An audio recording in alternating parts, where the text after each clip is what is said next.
বন্ধুরা সবাইকে আসসালামু আলাইকুম। আরও একটি নতুন ভিডিওতে আপনাদেরকে স্বাগতম। তো আজকে আসলে জানানোর চেষ্টা করব যে আপনি কিভাবে গরুর 7 মাস প্রেগনেন্সি হওয়ার পরে বা 7 মাস প্রেগনেন্টের 7 মাস বয়স হওয়ার পরে কিভাবে আপনি দুধ বন্ধ করবেন। কারণ হচ্ছে যদি আপনি এই দুধ বন্ধ করাতে যদি আপনি ভুল করেন সেক্ষেত্রে অনেক সময় আপনার গরুর হয়তো দেখা গেছে বানের সমস্যা হয়ে যাবে, অনেক সময় ম্যাস্টাইটিস হয়ে বান আপনার নষ্ট হয়ে যেতে পারে, কানাও হয়ে যেতে পারে। তো সেই ক্ষেত্রে অবশ্যই আশা করি যে পুরো ভিডিওটা শুরু থেকে শেষ পর্যন্ত দেখবেন। তো বন্ধুরা, আপনি যদি আমার চ্যানেলে নতুন হয়ে থাকেন তাহলে অবশ্যই চ্যানেলটাকে সাবস্ক্রাইব করে পাশে থাকা বেল আইকনটি বাজিয়ে দিন। আর শুরু থেকে শেষ পর্যন্ত দেখে যদি ভিডিওটি ভালো লাগে তাহলে অবশ্যই একটা লাইক দিতে পারেন।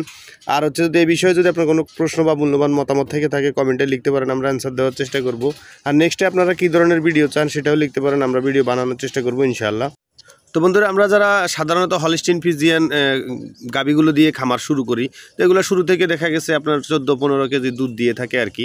তো আপনার দেখা গেছে যদি 14-15 কেজি দুধ দেয়, একটা সময় যায় যদি এখন ওর প্রেগনেন্সির বয়স দেখা গেছে 7 মাস হয়ে গেছে, বাচ্চা দেওয়ার বয়স হয়তো আর বেশি দিন নাই। তো সেক্ষেত্রে আমরা কি করি যে বেশিরভাগ খামারই আছি বা যারা গরু পালন করে 7 মাসের সময় আপনার দুধ বন্ধ করে দেই। তো হঠাৎ করে অনেকে যদি আপনার দেখা গেছে কেউ আছে হঠাৎ করে দুধ বন্ধ করে দেয়, কিন্তু হঠাৎ করে দুধ আসলে বন্ধ করা যাবে না। একটা সিস্টেম ওয়েতে যেয়ে আপনি আস্তে আস্তে এই গাভীর দুধ বন্ধ করতে হবে। কারণ দেখা গেছে আপনার যদি 7 মাস বয়সও হয়ে যায়, গাভীর কিছু গাভী আছে আপনার দেখা গেছে তখনও 5 কেজি 7 কেজি দুধ দেয় 7 মাস যখন ওর প্রেগনেন্ট থাকে ওই অবস্থায়। আর যদি আপনি মনে করেন যে 7 মাস যেহেতু আপনার 5 কেজি 6 কেজি দুধ দিতেছে, আমি তাহলে দুধটা বন্ধ করবো না। তো যদি অনেক সময় দুধটা যদি অনেকেই ভুল করে বন্ধ না করেন বা বন্ধ না করতে চান, সেক্ষেত্রে আপনি বিভিন্ন সমস্যার সম্মুখীন হইতে পারেন। কারণ হচ্ছে এই যে এই গাভীটা যদি দ্বিতীয়বার বাচ্চা দেয়, মানে বাচ্চা দেওয়ার পরে দেখা গেছে আপনার ক্যালসিয়ামের শর্ট হইতে পারে, গরুটা আপনার শুয়ে যেতে পারে, অনেক সময় গেছে দাঁড়াইতে পারবে না ঠিকমতো, আর বাচ্চার গ্রোথটা ভালো আসবে না। তো এই কারণে আমরা অবশ্যই 7 মাসের সময় কি করি যে আপনার বাচ্চার মানে দুধ দোয়ানো বন্ধ করে দিই গাভীর। তো দেখা গেছে তখন যদি আপনার 5 কেজি 6 কেজি দুধ হয়, সেক্ষেত্রে যদি আপনি হঠাৎ করে বন্ধ করে দেন তাহলে সেক্ষেত্রে অনেক সময় আপনার ম্যাস্টাইটিস হওয়ার সম্ভাবনাটা বেশি থাকে আর কি। তো আমাদের একটা গাভী আছে যেটা আমরা মানে প্রথম অবস্থায় যখন ওকে খামারে নিয়ে আসছিলাম, ওইবার যখন ও মানে প্রেগনেন্ট হয়েছে 7 মাস পরে, কিন্তু আমরা ওর বাচ্চা মানে দুধ বন্ধ করতে পারিনি। আমরা একেবারে যেদিন ও বাছুর দিছে এর আগের দিন পর্যন্ত ওর 5 কেজি করে দুধ পাইছি আর কি।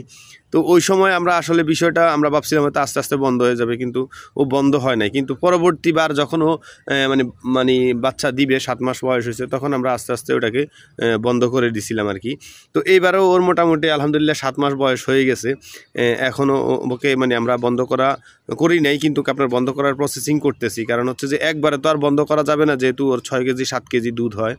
তো প্রথম অবস্থায় আপনি কি করবেন যে আপনার দেখা গেছে একবেলা দোয়ানো বন্ধ করে দিবেন। তো আমরা এখন যেরকম যে একবেলা দোয়ানো বন্ধ করে দিছি, বিকালবেলা দোয়াই না, আমরা শুধু সকালবেলা দোয়াই। এই যে আমরা এখন যে গরুটা দেখতেছেন এটাই আমাদের এখন বন্ধ করানো উচিত, কারণ এর আগে আমরা একে বন্ধ করাইতে পারিনি। তো যাই হোক, এই গাভীটা হচ্ছে যে মানে বাচ্চা গর্ভে আসছে এখন, মানে ধরুন 7 মাস প্রায় 7 দিন হয়ে গেছে। তো আমরা গত 7 দিন ধরে ওকে শুধু একবেলা দুধ দহন করতেছি, মানে শুধু বিকালবেলা। আর সকালবেলা মানে আগে ধরেন আপনার 5 কেজি 5.5 কেজি দুধ পাইতাম, বিকালবেলা 2 কেজি 200 বা 2 কেজি এরকম পাইতাম আর কি। তো আমরা কি করছি যে ওর একবেলা বন্ধ করে দিছি, বন্ধ করে দিয়ে ওকে আগে আমরা 6 কেজি করে দানাদার খাবার দিতাম। তো এরপরে নিয়ে আসছি আপনার 6 কেজির জায়গায় 5 কেজি, 5 কেজির জায়গায় 4 কেজি, 4 কেজির জায়গায় এখন 3 কেজি করে ওকে খাবার দিচ্ছি। ওর কিছুটা ঘাস কমাই দিছি, কিন্তু ঘাস কমানোর পরে ওর আসলে যেভাবে দুধ কমার কথা আসলে সেভাবে কমতেছে না। তো আপনারা কি করতে পারেন যে যখন আপনারা এরকম যদি দুধ বন্ধ করতে যান, সেক্ষেত্রে একবেলা কমানোর পরেও যদি দেখেন যে মানে দুধ বন্ধ হইতেছে না বা আশানুরূপ দুধ মানে বন্ধ করা যাচ্ছে না, সেক্ষেত্রে আপনি ওকে কাঁচা ঘাস খাওয়ানো বন্ধ করে দিয়ে পানি একটু কমায় খাবেন, শুধু সাদা পানি দেওয়ার চেষ্টা করবেন। আর দানাদার খাবারের সাথে পানি দিবেন কম। আর গাভীটিকে অবশ্যই কাঁচা ঘাস দেওয়া বন্ধ করে দিবেন। কাঁচা ঘাস বন্ধ করে দিয়ে আপনার শুকনা খ্যার দিবেন। শুকনা খ্যার দেওয়ার পরে কি হবে যে ওর দুধটা অনেকটা শুকিয়ে আসবে, আর দানাদার খাবারও মানে কম দিবেন অবশ্যই। তো একটা কথা মনে রাখবেন, যখন ওর দানাদার খাবার কমাই দিবেন আপনি, এরপর হচ্ছে কাঁচা ঘাস বন্ধ করে দিবেন, সেক্ষেত্রে যদি শুকনা খ্যার দেন, আর অবশ্যই ওর সামনে যখন ওর খাবার দাবার শেষ হয়ে যাবে সেক্ষেত্রে অবশ্যই ওর সামনে সাদা পানি রাখার ব্যবস্থা করবেন, যাতে ও যে কোনো সময় পিপাসা লাগলে পানি খেতে পারে। দ্বিতীয়ত হচ্ছে যখন আপনি এই এগুলা করার পরে যখন দেখবেন যে আপনার দুধ 2 কেজিতে চলে আসছে, তখন আপনি এটাকে বন্ধ করে দিতে পারেন। 2 কেজিতে চলে আসার পরে আপনি তাও ডিরেক্ট বন্ধ করবেন না। দেখা গেছে আজকে সকালবেলা দোয়াইছেন 2 কেজি হয়েছে, হ্যাঁ, 2 কেজি হওয়ার পরে বিকেলে তো আপনি যথারীতি আগে থেকেই দোয়ান না, তো এরপরের দিন সকালে দোয়াবেন না। এরপরের দিন সকালে না দোয়াই ওই দিন বিকেলে দোয়াবেন, দেখবেন যে আপনার দুধ আরও মানে কমে গেছে। তো এরপরে কি করবেন, 2 দিন গ্যাপ দিবেন, টানা 24 মানে 2 দিন গ্যাপ দেওয়ার পরের দিন একবার দোহন করবেন, দেখবেন যে আপনার দুধ 1 কেজিতে চলে আসছে। যখনই আপনার দুধ 1 কেজিতে আসবে তখন থেকে টোটালি আপনি বন্ধ করে দিতে পারেন, কোনো ম্যাস্টাইটিস কোনো সমস্যা হবে না আশা করি।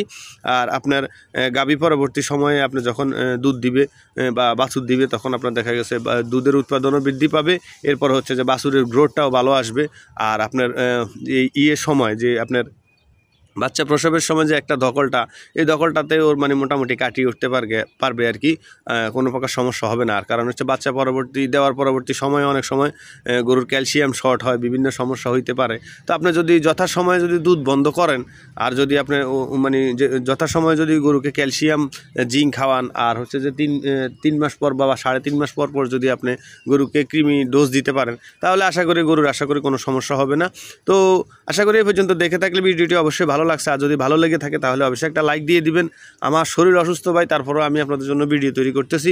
এরপর হচ্ছে যদি লাইক দেওয়ার পরে যদি আপনার কোনো প্রশ্ন বা মূল্যবান মতামত থেকে থাকে, আপনি কমেন্টে লিখতে পারেন, বা নেক্সট কী ধরনের ভিডিও চান অবশ্যই এটা লিখতে পারেন। আমরা চেষ্টা করব যে রিকোয়েস্ট ভিডিওগুলো এক সিরিয়ালে বানানোর জন্য। আর যদি এখনও আমার চ্যানেলটাকে সাবস্ক্রাইব না করে থাকেন, দয়া করে সাবস্ক্রাইব করে দিন। ভালো থাকবেন, সুস্থ থাকবেন। আসসালামু আলাইকুম রহমতুল্লাহি ওয়া বারাকাতুহু।